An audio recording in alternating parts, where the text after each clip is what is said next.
Hey guys, welcome to Z's Comics Reviews episode. Was this 13? Right? Something like 13. Yeah, the unlucky number. Oh, anyway, we actually got a pretty good amount of stuff to review.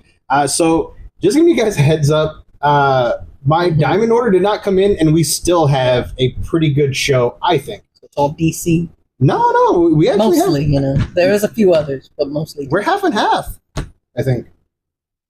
Oh wait, no, mostly DC. Yeah, mostly DC. Yes. But yeah, so we actually have a pretty good amount of differences on here as well. We beefing today. Yeah, we are not vibing with each other today. All right. So first, to the fingers. Talk to the finger. Why the fingers? Found a bunch of Shaolin Showdown skits, pieces on YouTube. Oh, and I've been watching Shaolin Showdown. So Oh man, I missed that in show. My head, so I forgot he does that in an episode. You know, he always messes up the sayings where he's all like, "Talk to the fingers." Yeah, he's like, "You think you're all this?" All right, guys. We actually have a pretty good show, so we're gonna go ahead and dive right into it. Mm-hmm. I'm gonna review Absolute Martian Manhunter. I propose. So we're starting it like that. I think we're starting Absolute Martian Manhunter. Okay. So, all right, Absolute Martian Manhunter. So, I enjoyed the story. Okay, the differences in here are pretty cool. I think. I just don't think it's as great as everybody has been saying. Okay, I'm not saying it's a bad comic. Okay, it is entertaining. It is innovative in a way that I wouldn't have expected anything of. You know what I mean? Mm-hmm. The thing about it is, I don't really know a whole lot of Martian Manhunter lore, so I don't really. I'm kind of unbiased, but at the same time, like the only thing I have in my head is like the Bruce Timm era, Justice League Unlimited and stuff like that, and Supergirl. I'm giving this one a 4 out of 5. And yes, I did think about it quite a bit. Originally, I wanted to give it a 3 out of 5, but the more I think about it, the more I enjoyed the surreal artwork, the weird storytelling in here, because you are given almost no answers whatsoever. And even at the very end, when it kind of answers one question, you're left with at least 20 others trying to figure out, what did I just read? And in most cases, that would be frustrating to me because, dude, you answered one question, okay? And I'm going to try to keep this as vague as possible because it is a bit of a twist on how the Martian Manhunter is portrayed in here. Because FBI agent John Jones may or may not be the Martian Manhunter, and the way that they portray the Martian is a lot different than anything that I've ever seen portrayed. So it's really weird, but I'm intrigued on where it's going. I want to see issue 2. We may or may not review issue 2 because I'm going to be honest, this is to me the weakest one of the Absolute Universe so far. So I give it a 4 out of 5, but as its own thing, a 4 out of 5. You know what I mean? What are your thoughts? So I'm going to start off by saying I'm kind of in the same boat as him, but I do really understand why people. Because, from what I've seen on, social media, about every social media I've had, people are raving for this. Mm-hmm. They love it. I think it's amazing. Why. Yeah, I see why. I see why, too, that recently, today, right, they announced that it was... it's gone from a 6-issue to a 12-issue run. Yeah. So, I see why. The writing is pretty good. Mm-hmm. Starts off really good. The art, not my, cup of tea, but it goes with the feel. Yeah, it goes with the, psychedelic feel that they're going with this, which there are cool, neat new ways of them portraying his powers, his mind reading powers or whatever. Yeah. There's neat little new ways of doing that. So, but to me, I'm putting it as this movie. I used a different analogy earlier when we were talking, but to kind of make it be more relatable, more in touch with the audience, I'm gonna the movie I'm now gonna say it's kind of like for me is Endgame. Endgame, great movie. Like people love it, fans love it. But like I like Infinity War more than Endgame. And in this one, I understand why it's great, but it's just not my thing. Like I can still give it. Here's the like one of the times where I'm gonna try to distance myself, like not distance myself from it, but I guess just like differentiate my personal to like trying to be actual professional, professional reviewer. I will give this a 5 out of 5 because it is like the story, like everything flows so well with it. Like I will admit that it is a great start to a potentially great series, but honestly, I'm still kind of like, dude, you answered one question. Yeah, out of all of these others, kind of thing. It's so this is definitely a great example of something that I like. Everything, the art, the story, it works with each other very well. So I can give it a 5 out of 5 because this is a really great comic. Personal wise for me, I'd give it like a 4 out of 5, maybe even like a very positive 3 out of 5.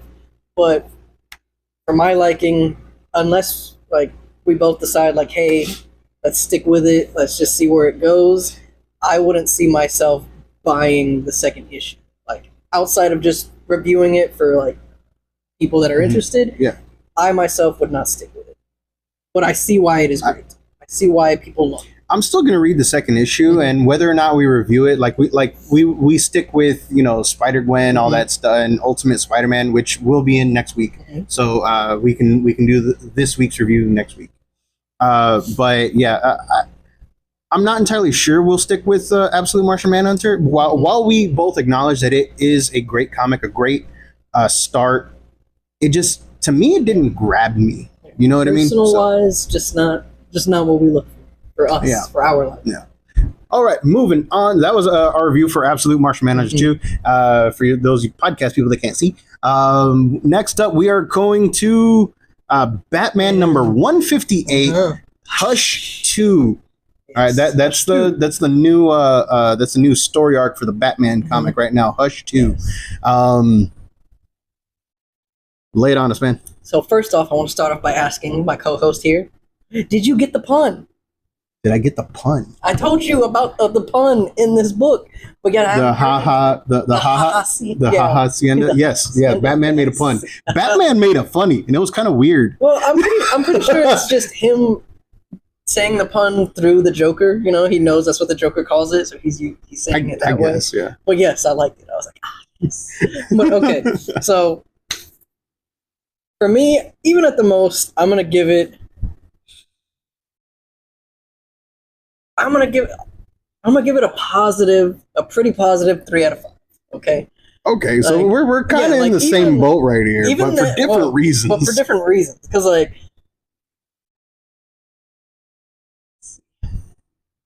wanna take a second to gather your thoughts? Well, you see, I liked the way it started out here. I see where he's coming from when he's saying like, okay, it may be a jump to it, but at the same time, for me, it works the way he deduces that Hush is back. For me, it works.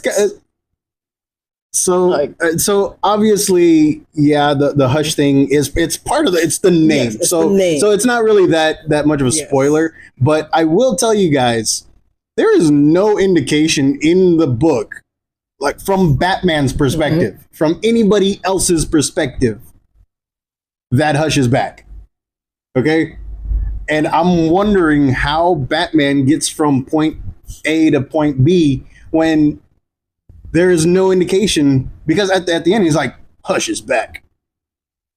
How does he know? Because of he's I know it may be a little bit of like okay, we're just gonna sprinkle this in to hopefully make it make sense of how he's like, only someone so intimate in my knowledge of my life would know this. Nothing in his life was everybody knows that Joker's first thing was the poison the water well kind of thing. So that could be anybody.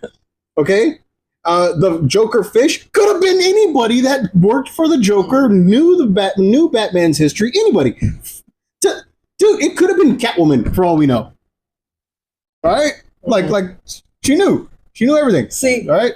And I'm Huntress. I'm cool with that too. Yeah. Like I understand that, but at the same time too, if that's the way this is supposed to go, it could have been Talia. if this is the way it's supposed to go, what if they are? What if right now, if somehow Jim Lee were to be hearing this, he'd be like, "Haha, yes, Zach." It's Jim Lee isn't even the story guy. It's Jeff Leb, right? Jeff Pretty sure. Loeb?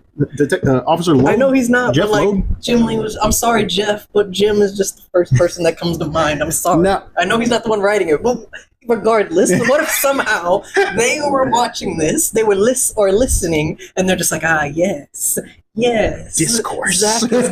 Zach is kind of getting it. Yes, he sees what we're trying to sell. But I will say, because of your like other comment about eyes, there's certain eyes in here, which I did catch on to too. There's certain eyes. That was like a well plotted panel, I think, because I've read the Hush series like multiple times. Yes. So yes, and they do have like close-ups of the face, and it's different. Yes. All right, but then again, he's known for changing his cosmetic surgery. He looked like Bruce Wayne for a while. Yeah.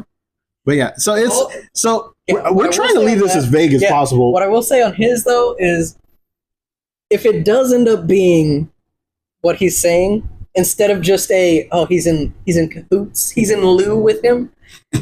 Yeah. In league. I don't know what I was going with lieu there. But in lieu is like in place of. Just let me roll with it. I'm sorry, I can't. Well, that even works too, because like if it ends up being where if in lieu means in place of, if it ends up being like that, I'm gonna be upset because it's gonna remind me too much of Arkham Knight.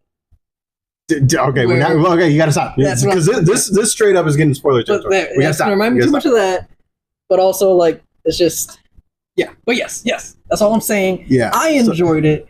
I love the artwork. I love the plotting of the panels, all that stuff. It's just I'm gonna tell you guys right now. I was not a huge fan of the Batman, the Robert Pattinson one. I know, because it was all rise. Okay. And unlike music, a movie needs a story needs up and down, ebb and flow, right? There were some low points. Where? When Alfred gets you tell me. Oh no! I thought you were talking about in the comic. No, but like for me, stories are the same way. Like comics, books, it can't be all rise because it just gets boring. Okay, this is all rise. It starts off right here, and it just keeps on constant at that same level. Doesn't give you a chance to like breathe. Well, maybe that's the point. Maybe the first issue is supposed to be rise in their way, and then second issue is going to be a little especially from what I saw. I guess from the ash can that I was looking at. I can't say reading because there's no words in it. But when I was 1920s like silent movie perusing. It looks like there's going to be some lull areas. Just some, maybe. Not lull areas, but at least gathering some info, you know? But so for an opening issue, that's not really that good, though. You locked the door? Yes. Okay. All right, but so, like, all of that is why I gave it a 3 out of 5. I enjoyed it. I loved the artwork. The dialogue was a little bit wonky to me because it's like, how'd you find me? You've been tracking me. Obviously. I didn't even hear Kevin Conroy in this one. Really? Yeah, I didn't even hear Kevin Conroy in this one. Just sad. I know. I always hear no matter what. Yeah, no. In every other Batman thing that we read, I've heard Kevin Conroy. I didn't hear him in this one. I don't know why. It didn't click with me. Like to me, it wasn't Batman. Even before I started reading he was not acting like Batman. Jensen Ackles. Damn, you might be right. I was expecting him to go, son of a... I can't say that. But yeah. I enjoyed it. The opening shot for Hush, 3 out of 5 from both of us. Different reasons, but... Maybe, as he was saying, possibly, we shouldn't have just hopped on at 158. Maybe we should have read 157 beforehand, maybe. But this was the opening shot for Hush. And so I was like, okay, new story arc, a highly anticipated story arc. Yes. And I mean, like, I guess the issue 0, the preview issue in Justice League Unlimited #1, does not tell us anything about this. Like, it just like, oh, okay, Hush is back in Justice League Unlimited #1. This one right here, there's no indication whatsoever that Hush is back, aside from, the panels that the reader sees, but the characters do not. Maybe he's just like, hey, there's so much commotion, so much wildness. I guess. Man. I hate eyelashes. They're supposed to keep stuff out of your eye, but they're the ones that end up in your eye. Okay. All right. So Batman #158, Hush 2. 3 out of 5. Go ahead, pick it up. I still recommend picking it up. It's just like I may not enjoy this as much as the original Hush. I mean, but when is the sequel ever truly better than Empire. The original? Empire. Come on. Oh, dang. The universe is trying to tell me I'm wrong. See? There you go. Spider-Man 2. So, Empire. All right. Moving on. I will give you Spider-Man 2, but I honestly... I'm sorry, people, but I enjoy A New Hope a little bit better than Empire. Like a hipster for Star Wars. Well, honestly, for me, the way it would go is I love Return of the Jedi, and then A New Hope, and then Empire. I'm okay with Return being your top one. I'm not okay with A New Hope. Empire was better than New Hope. Well, I love beginnings. we need the origins. Focus. All right. Speaking of beginnings, we got The Mummy, #1 from Universal Monsters from Image Skybound. All right. New #1, as y'all guys have heard before, Image Skybound has been given the right, or has obtained the rights to reproduce stories based on Universal Monsters. So, like, Dracula were the first one, and then it was Creature from the Black Lagoon, and then it was Frankenstein. Now, The Mummy. And first off, the artwork somehow works for this type of story. It's a little surreal. It's a little cartoony, but at the same time, when dealing with like the type of story it works. It starts off in 1912 and 1912 in Thebes in Egypt, right? And they're just, British are over trying to dig up some stuff. They dig up some stuff, and it's kind of a play by numbers at this point. Yeah, where like, don't read from the book, or don't open the box, or things like that. And obviously, somebody reads from the book and opens the box. Technically, they read from the box. But yeah, it's you have the human side, which makes you try to care for the characters, and there may be some magic involved, and then bam, curses. This is cursed. That's cursed. Things like that. Honestly, it's a solid start to an intriguing story. So far, it's very much like the OG 1920s film. Yeah, I believe it came out in the 20s. But yeah, something like that. So far, that's what it's keeping to. It seems very much like that, especially since at the very end there is a little like note, I guess, even though it's not a note. There's a page of actual like paragraph written stuff from the author, like saying like, "Oh, he didn't like horror movies, but he liked horror movies." It was kind of strange. I don't get that part, but also saying, but it ends up getting to the point where he really liked creature features, Mummy, them, stuff like that. And so getting to why he's... That's great. Yeah. But getting to why he's writing The Mummy, and it just makes sense, like, okay, even though it's his interpretation of it, right now everything is pretty by the numbers of the actual OG Mummy movie. And, that's not a bad thing. I mean, that just, means that he's got a script, and he's trying to hit the high points in the way that he feels he should, or that they feel that they should, and it works. I mean, I give it a positive 3 out of 5. Yeah. I'm looking forward to issue 2 based on this one. It just might not be. It might be one of those honorable mentions where we don't really do a whole lot of coverage on it, but we always try to do number ones and stuff, a little bit more in depth. So yeah, Mummy, Universal Monsters, The Mummy from Image Skybound, number 1. Very positive 3 out of 5. I recommend it. Yeah, it's pretty good. It's pretty good. I'm a little bit biased when it comes to anything mummy related, just because to me, the Mummy is always going to be Brendan Fraser. Always going to be that Mummy movie. Don't you mean Arnold Vosloo? Still, like, yes, Arnold, but still, what I meant by, like, it's always going to be Brendan Fraser's Mummy movie. Yeah. Dude, that's what it's back in my eye. Exactly. That's what you get. That's the wrong Mummy one. What? Have we done the Mummy? Oh, yeah, we've done we already did that. Yeah. Now we're moving on. Put it right there. What are you doing? I thought we were going to put both of them up there at the same time, since that's what we did with you. What? Oh, I mean, if you want to, we can. Yeah. Let's do it that way. All right, next up is Kill Train number 3, and so honestly, Kill Train number 3, it leans into the insanity of the situation, and maybe one of the characters also leans into the insanity that they feel, yes, and that they start experiencing, and the psychotic break that one of them is experiencing. There's almost no story drive in here aside from I gotta live, I gotta survive, and the artwork associated with it still the same. It still kind of reminds me of a very violent Scooby-Doo.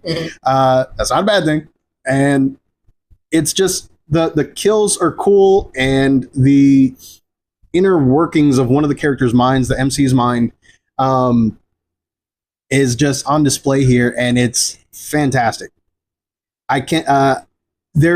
It tries to be nothing more than what it already is. It is a violent.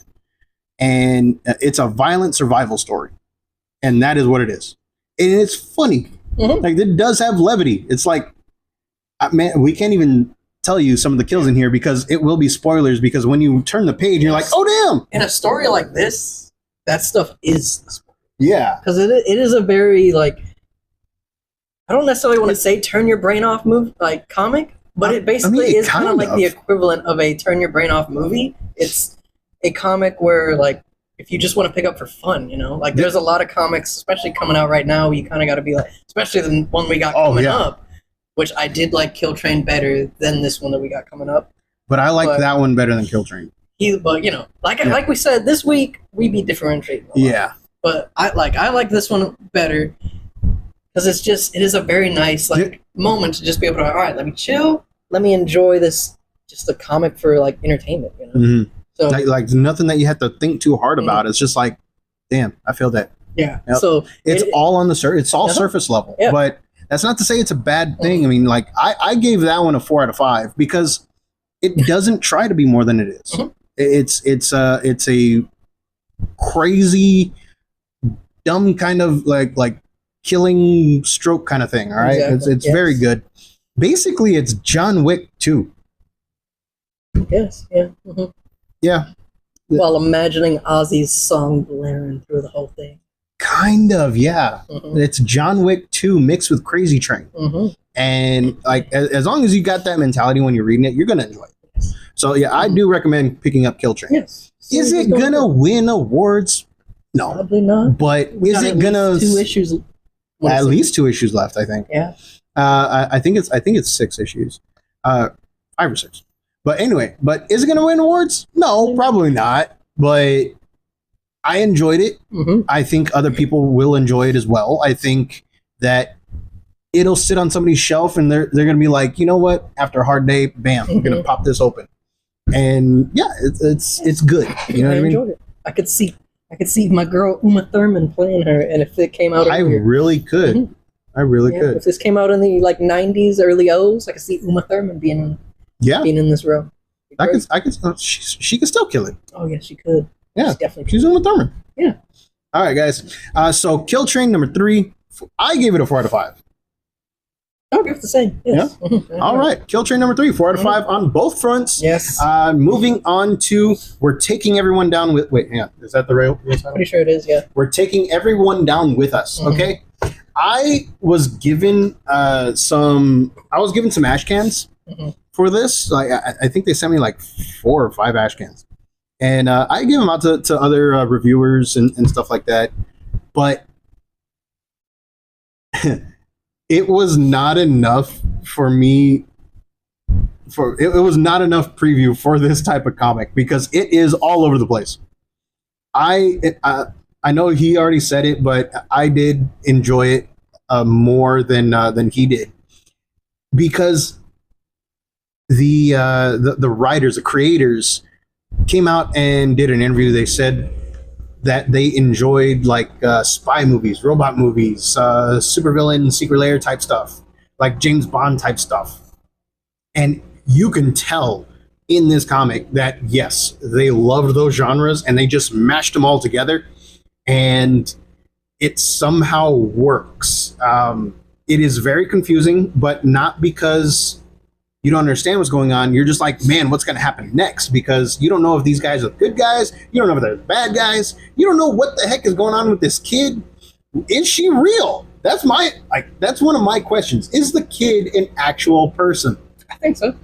I don't know. I'm pretty sure. I think this might be one of those Aliens 4 type things where Winona Ryder was, like a robot-ish. Like she was a synth. Baby?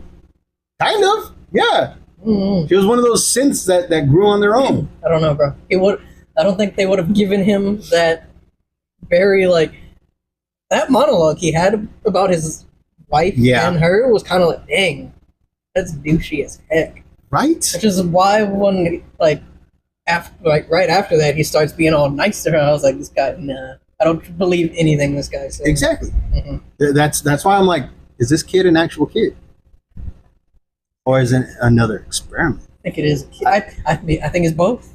Oh, okay. He's experimenting on an actual kid. As soon as the mother was out of the picture, it's like experimentation. I could see that. I can see that. But yeah, so I know you're like, man, what are they talking about? I highly recommend picking up We're Taking Everyone Down with Us because it's very like early part of James Bond type stuff mixed in with like, oh man, what's a good robot analogy? Basically, it's James Bond with robots, where it may or may not be told from the perspective of Spectre. I'm not saying it is, but it's a possibility because you don't know whether or not these guys are the bad guys. You don't know whether or not the people that they're fighting against are the bad guys because everybody seems like a douche. There is language in here. It's not for kids, all right? Yeah, just because I'm going to tell you guys that right now, We're Taking Everyone Down with Us is not a kids series. Yeah. There's language in there, and up until a certain point, there was no nudity. But yeah, now like in the last, not just like it's not I say comic book nudity to where it's like no, that was just straight up full, like yeah. They just showed that took me by surprise. It's straight up like, bro. Like it took me by surprise. Scene of them doing stuff. Yeah, like it straight up took me by surprise. This is a rated R spy movie kind of thing, but the story is very good. The dialogue is well written, and the artwork is amazing for this type of story. I mean, for something that calls back to old spy thrillers, old sci-fi thrillers, things like that. It's got a little bit of everything for everybody. Except kids. Don't let kids read this. And honestly, that's I can say everything he's saying is completely correct. Like, story, the way it's all woven and told, it is really good. But there's just that part of me that's like, the very out of nowhere, left turn. Yeah, when you turn the page, you're like, whoa. Yeah. That's some bush. When the expert part came out, it was like, okay, it was so wild out of nowhere that I'm like I don't have a problem with movies or comics or anything that shows that, as long as it's kind of like, okay, does it make sense in a way? Like, kind of when a few weeks ago we did Pop Soda, Pop Kill. Like, that one had some nudity in it, but at the same time it was kind of like, okay, this still kind of fits a little bit, like tastefully done, as they say. This one was like, I think it was just for the shock value. It was like we could have had everything that happened in those like few pages that it lasts. Could have had all that done in a scenario where clothes were on. Kind. You know what? A little bit. Yeah, at least for the main stuff, the main words that are discussed that kind of advance the plot a little bit. It was kind of like, okay, we could have said this at a moment where it's like, basically, like, all I'm getting down to is I didn't see the reasoning for what, other than shock, maybe wanting to get reasoning as to why it is like a rated M for mature type comic. Mm-hmm. I didn't see why it was like that. That's all I'm saying. It got very wild out of nowhere. And I don't know about wild. It was just like, whoa. The words, dude bush. The words she was saying, the words this lady was saying. Oh man, well, that's what I mean by wild. That informs on the type of character he is. He goes, "Whoa, we did that." No, oh yeah, I guess I'm. Oh, I'm not what are you talking about? Like, I get that. Like, I get that part. Like, the type of character he is. I'm just talking about when it turns to the like explicitness. Oh, it's not just like, okay, they're doing it. No, it is like, okay, these people are being descriptive. They're getting, they are vocal during it, and it was like, okay, guys. All right, so we're taking everyone down with us. I gave it a 5 out of 5. Not because of the explicitness, but because I like greatly and like. Oh man, this makes it sound like a verb. But it's like I really enjoyed the story. Okay, the story, the artwork. But yeah, I give it a 5 out of 5. I do recommend picking it up. What about you? So I will say yes, it is good. Like the people on this, they're doing a good job. Story is intriguing and all that. I'm just gonna stick with what you said. Like, yeah, it is a good. It's good. I can see it worth being picked up. I would never pick it up. It's an example of one of those where if we didn't do this, if this wasn't like our side hustle, as they say, it's not even a hustle yet. We're just doing it just because. Yeah, that's what I'm saying. But like, if this wasn't our thing, I would never have read this comic. And even if someone were to have like been like, "Yo, bro, check this out," I'd be like, that doesn't make me want to read the comic. So, but yeah, I'm pretty sure you would not have liked.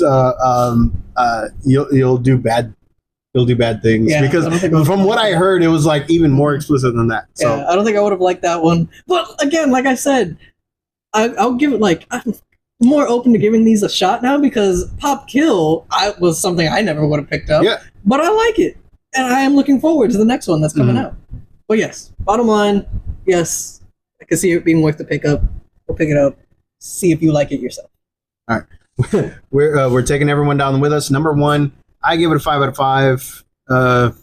You're saying, it's positive. You should pick it up, but I'm not going to grade it. I'm not grading this. Yes. All right, guys. Abstaining. Now, all right, we're going to do paper, rock, scissors to see who goes first with our individual comics of the week. Are we doing 2 out of 3, or are we just doing one? Just doing one. Okay, are we going on shoot? 3 shoot. Okay, on shoot. Okay.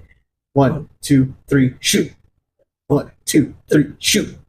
1, 2, 3, shoot. How the hell? 1, 2, 3, shoot. Okay. Yeah. All right. You go first. All right. Here we go. All right. So mine, the one that I liked the best this week, my comic of the week, Absolute Wonder Woman number 6, right? Yeah, number 6.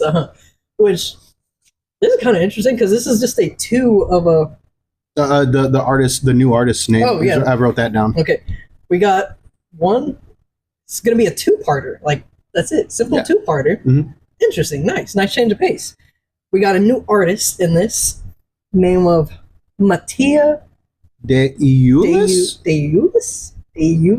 Yeah, I'm pretty sure that's how you pronounce it, but I'm sorry if we butchered that name. Yeah, I'm sorry if we butchered it. Sorry, especially because I really like it. Like it seems. Nothing bad with the past art in this. It was good. I liked the previous art, but this one I just really like. I like the crispness of it, almost it's HD. It's like going from 480i to 1080p, like right there. It was like the It was like the end of a Doctor Who series where you go from one doctor to the other. When every like at the change of every doctor, the camera lens just gets better. The production value goes up. Yeah, again, it's not bad. It's not bad because like they're still good. But I just like it. I'm like, oh, I'm seeing things. But yes, so I really enjoyed it. I like how this is seemingly getting more into like the Greek side, because she's at the end of issue 5, she just goes down. Like she made a hole in the earth and it jumped down the. I thought that it took her. I'm pretty sure it took her. Like something opened the ground and took her. Because everybody was all like, "Whoa, what the hell?" Yeah, but I think it was like, "Whoa, what the heck?" Because she just straight up was like, "All right, guys, later," and then I don't think anything took her. We'll get back on that. We'll have to figure that out. Yeah, we'll figure that out. But I like it because I really like that kind of stuff. It's seemingly like God of War type. Oh yeah, almost. Dude, it reminded me so much of God of War. And Hades be pretty interesting. He basically like a weird Dr. Manhattan type looking guy because he's all blue and everything.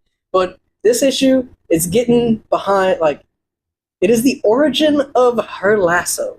Like, how her lasso and her weapons were made. She takes a trip to visit a certain chained up person to help her with this.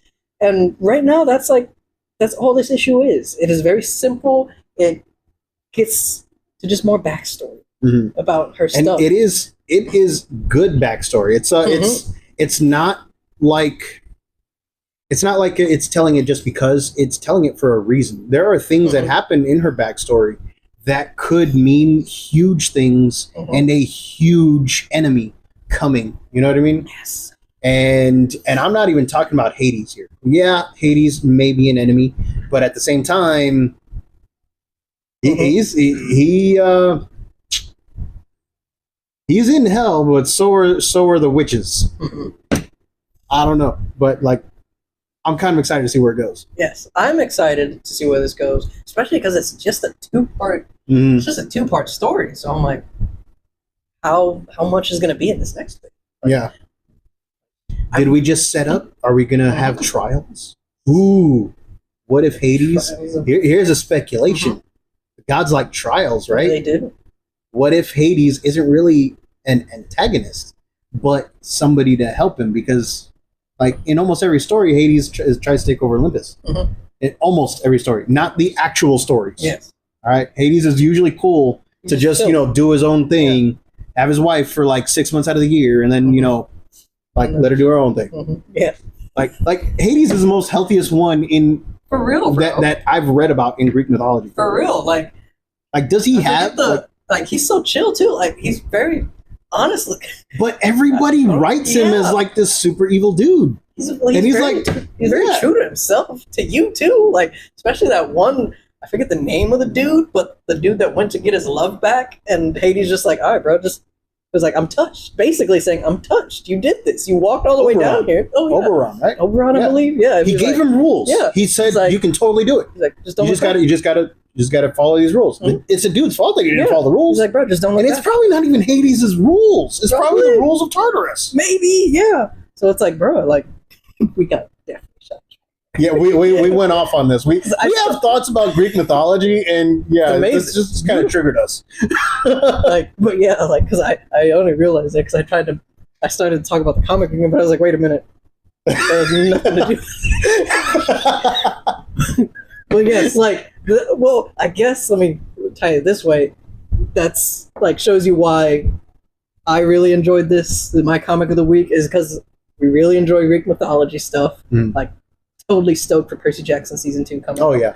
But so I really like this here. It gives you that little a little edge into that side of this new absolute world, and I really enjoyed it. I will give it a 5 out of 5 for my liking. Yes, 5 out of 5.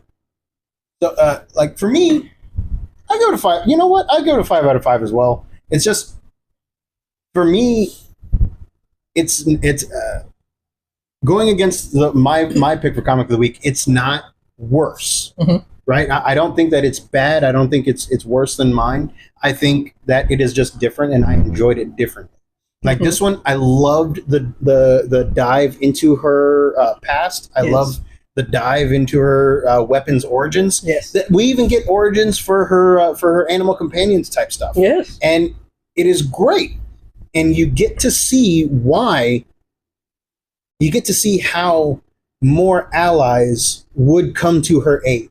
And I really enjoyed that, because just because she's Wonder Woman or just because she does this doesn't really vibe with me. You know what I mean?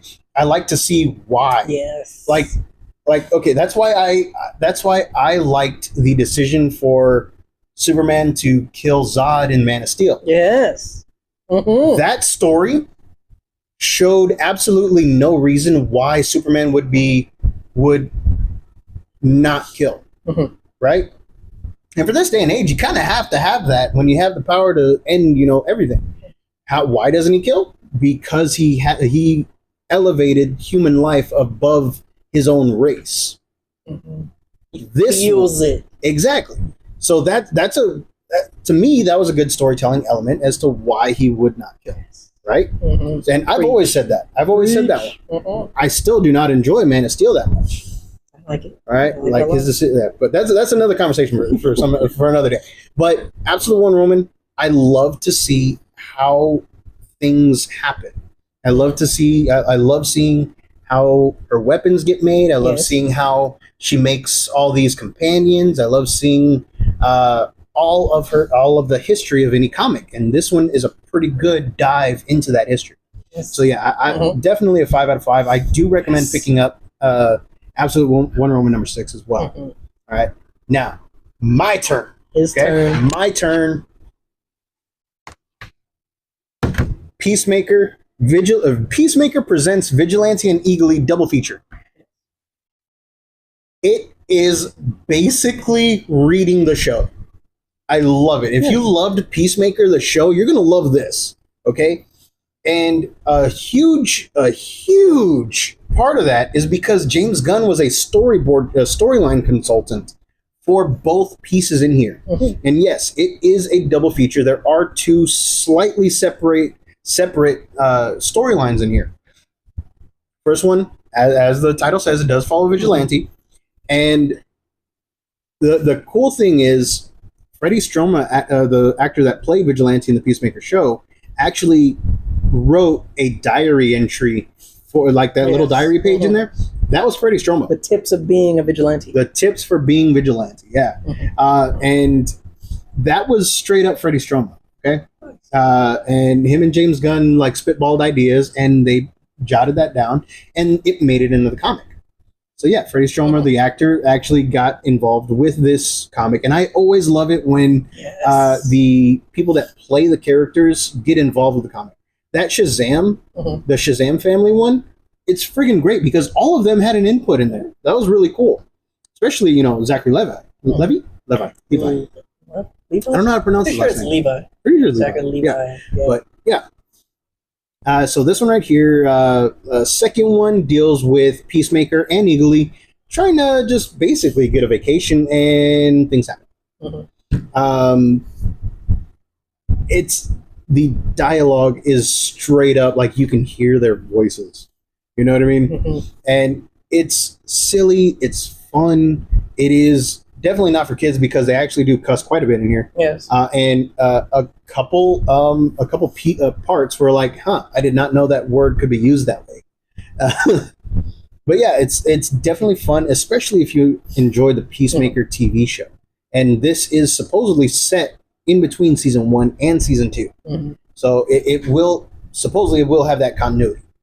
So definitely worth picking up. So I know I gave Absolute Wonder Woman a 5 out of 5, but I give this one a 4 out of 5 just because of the disconnect in artwork, like you were talking about. Like, even though they're two separate stories, but like I also did not like the drawing thing because, like in the Vigilante one, yes, you're right. It does. All the characters do look like the actors. In the second part, they don't, and I can see why. You were taken out of it. I was a little bit as well. Yeah. Like, because again, like I will say, I did enjoy it. Because I really did enjoy the Peacemaker show. Like, it's a very good show. Excited for season 2 coming out later this year, right? Or is it next year? I think they pushed it back. Dang. I think I got to look more into that. But yes, like I really enjoyed the show. I was enjoying this. Basically, same reasonings he's giving, but like he was touching on, especially in a comic book when they're supposed to be like 2 stories that are tied in together. I understand the changing of the art, especially since it's done by 2 different people. Like even the writing is done by 2 different like people. Like the writing, the art done by in each story done by different people. So I understand the changes. Tim Seeley wrote the first half with Vigilante, and Tim Seeley is just yes. So like I understand the changing, but at the same time, it's like yes, when you see that okay, the first one they make them look like their TV show counterpart, and the second one they don't really look like that. To be fair, the Eagle looks pretty much like Eagle. I can give you that. That's true. That is true. But like in a comic book like this, when it changes that much to where they don't look like the faces don't match like their TV show counterpart, it kind of does give you that like, are these even related in the slightest bit? I thought they were supposed to be like related stories, so it kind of took me out a little bit until finally like. Even with some help of him, where I was like, "Oh, okay, yes, they are in fact like basic, like the same thing. They're just happening at different times. They're parallel stories, yes, pretty much. Like Incredible Hulk and Iron Man 2. Like halfway through Iron Man, Incredible Hulk takes place kind of thing. Yeah. So like the first part of it, the art is kind of like pretty realistic, almost camera type, like recording type. Almost, yes. Yeah, and then the second half, very like comic booky, cartoony drawn. Mm-hmm. But that's not bad. But even in then, even going that style, you can still make the person's face look like the other one. You can kind of have some.